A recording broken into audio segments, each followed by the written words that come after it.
existia. E os Estados Unidos mandavam vários emissários, e eles diziam, olha, mas a Amazônia é tão desocupada, tem tão pouca gente, aquilo não tem interesse comercial, que era uma forma de reduzir a cobiça estrangeira pela Amazônia. Mas a pressão foi tanta que depois, com várias condições, ele terminou cedendo para que a navegação pudesse ser aberta para outros países. Mas o Brasil sofreu esse tipo de pressão porque o Império Britânico tinha o princípio da extraterritorialidade. O que era o princípio jurídico da extraterritorialidade? Um cidadão britânico que cometesse crime em qualquer lugar do mundo tinha que ser julgado de acordo com as leis britânicas. Não podia ser julgado naquele país. Uhum. Isso deu um grave problema no Brasil, a chamada questão Christie, que foi um oficial da Marinha Britânica que criou aqui uma confusão muito grande, e o Império Brasileiro reagiu com dignidade, com autoridade. Então nós tivemos esse caso. Nós tivemos a Guerra do Paraguai. O Solano Lopes atravessou a fronteira do Brasil, invadiu Mato Grosso, invadiu o Rio Grande do Sul. O Brasil reagiu. O Brasil não era um país beligerante. O Brasil não estava preparado para a guerra. Tanto que o nosso exército, quando começou a Guerra do Paraguai, tinha 10 mil soldados.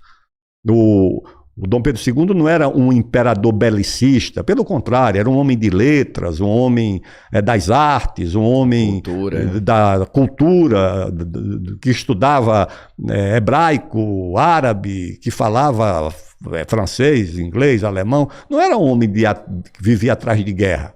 Agora, quando a guerra começou, o que é que ele levou a guerra até o fim? Mesmo quando Caxias disse, olha, a guerra do ponto de vista militar está resolvida, e retirou-se, ele prosseguiu. Por quê? Não foi por um ato de vingança, não foi por selvageria, foi para que ficasse uma lição, para que aquela guerra encerrasse a seguinte lição: não vale a pena fazer guerra contra o Brasil. O Brasil é pacífico, mas se houver guerra, o Brasil é consequente. Então é o seguinte, não vale a pena. Eu creio que o que levou Dom Pedro II a conduzir até o fim a guerra foi exatamente para que ficasse essa lição. Nós temos o caso da Segunda Guerra Mundial, que corre até hoje na literatura histórica, que não tem a informação adequada, que o Getúlio Vargas e o Góes Monteiro, porque a Revolução de 30 foi uma revolução de dois caudilhos. O civil era o Vargas, que foi o chefe político. Mas tinha o caudilho militar, com muita autoridade também, que foi o condestável do Estado Novo, que era o Góes Monteiro, Pedro Aurélio de Góes Monteiro, que era alagoano, Góes Monteiro, mas que estudou na Escola Militar do Rio Grande do Sul. Eles não tinham simpatia pela Alemanha. Eles olhavam com admiração o desenvolvimento da Alemanha. Eles olhavam. Por quê? Porque a Alemanha era um país muito forte, muito desenvolvido, com indústria muito forte, inclusive militar. Aqueles canhões que estão lá no Forte de Copacabana, até hoje, gigantescos, aquilo são canhões Krupp, são canhões alemães. As máquinas e equipamentos usados no Brasil eram muito da Alemanha. Por isso eles não se precipitaram em escolher um lado da guerra. Não era por razões ideológicas ou políticas, era para preservar os interesses do Brasil naquele conflito. O Brasil não ser bucha de canhão de disputas interimperialistas. Mas quando começou a guerra, o Roosevelt, a importância do Brasil, você vê pelas duas visitas que o presidente Roosevelt fez ao Brasil. O Vargas não saiu daqui para ir para os Estados Unidos reunir com Roosevelt. O presidente Roosevelt veio duas vezes, uma ao Rio de Janeiro e outra a Natal, para encontrar com Vargas. Por quê? Tudo bem, Natal é uma cidade muito bonita, até hoje tem turismo, mas não foi turismo que ele veio fazer. Não foi. Ele veio aqui para cuidar dos interesses dos aliados, prevendo que a guerra ia ser uma guerra difícil e que o Brasil teria um papel decisivo, estratégico no rumo da Segunda Guerra. E teve? Claro que teve. Mas não foram, não foram médicos só e ajudas humanitárias, teoricamente? Você sabe qual foi a base aérea mais movimentada do mundo na Segunda Guerra? Você sabe qual foi? Não foi aqui?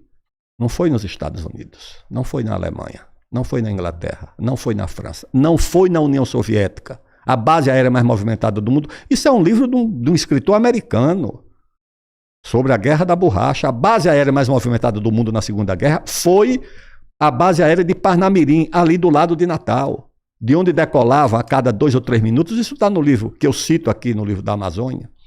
A cada 2 ou 3 minutos decola. Por quê? Porque toda a logística para os exércitos aliados na África e na Ásia foi feita por aqui, não dava pela Europa, porque o espaço aéreo europeu estava bloqueado pela aviação alemã. Não tinha como você chegar, saindo da Europa.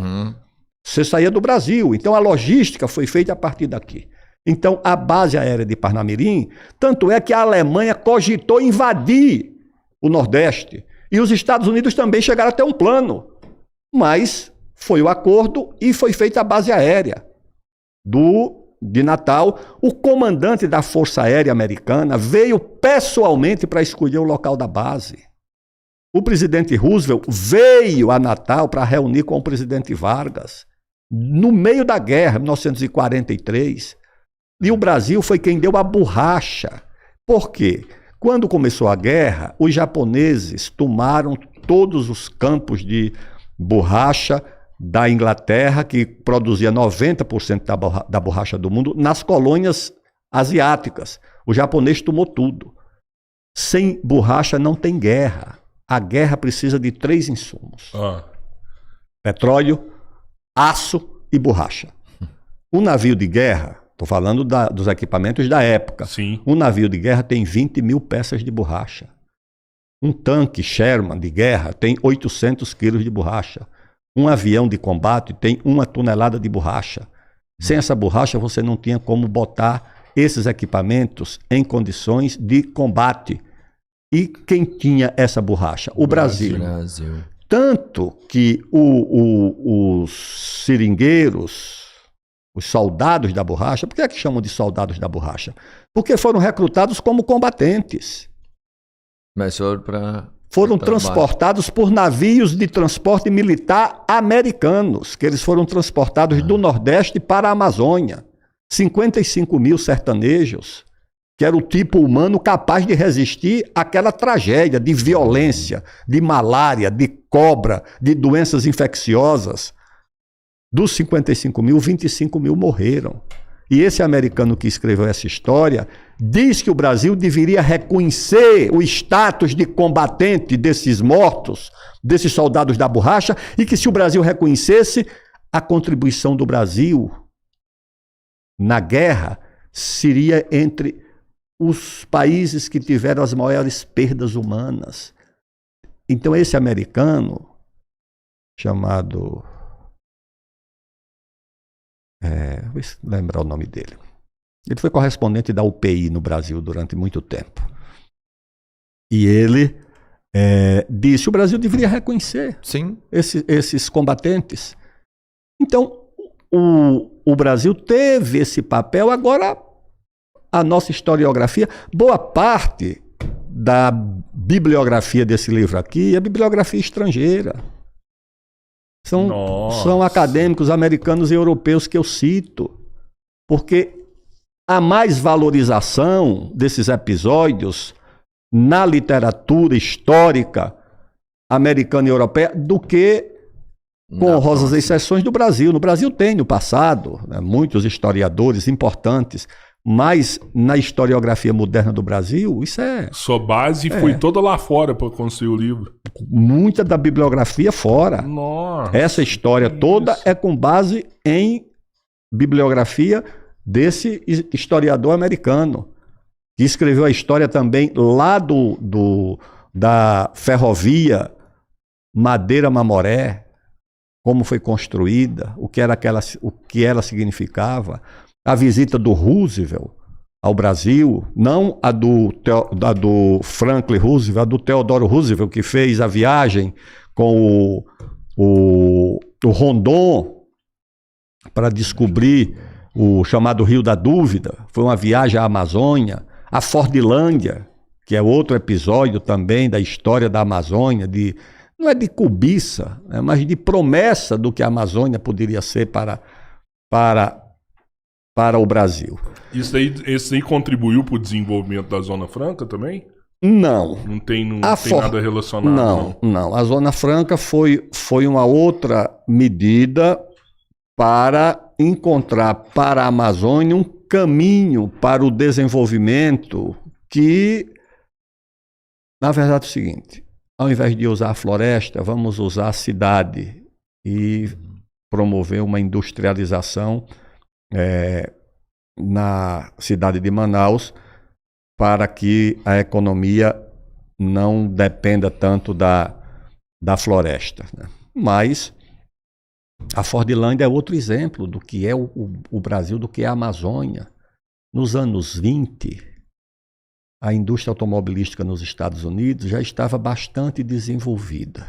E 50% do mercado de automóveis era do Ford, sim, da fábrica Ford. E o Ford, um almoço com o Firestone, que era o magnata da borracha, dos pneus, sim, estavam reclamando que o Churchill tinha elevado o preço da borracha, que a borracha era fornecida pelos britânicos. Uhum. E eles chamaram um assessor e disseram: olha, tem que procurar um lugar que possa produzir borracha. Aí o assessor era um homem culto, que tinha lido a história, a memória do Roosevelt, e viu a passagem do Roosevelt falando da Amazônia, dizendo que a Amazônia era um ambiente muito favorável aos investimentos, porque tinha água, tinha um bom clima e tinha muita terra. Uhum. E daria para fazer muita energia por causa das cachoeiras e das quedas d'água. Aí ele disse, ou informou ao Firestone e ao Ford, dizendo: olha, pode ser na Amazônia. Eles conseguiram uma concessão de 1 milhão de hectares, no município ali perto de Santarém, acho que é Belterra hoje, e iniciaram o plantio da borracha e construíram uma verdadeira cidade, uma cidade com escolas, com hospitais, que o presidente Vargas chegou a visitar, essa Fordlândia lá.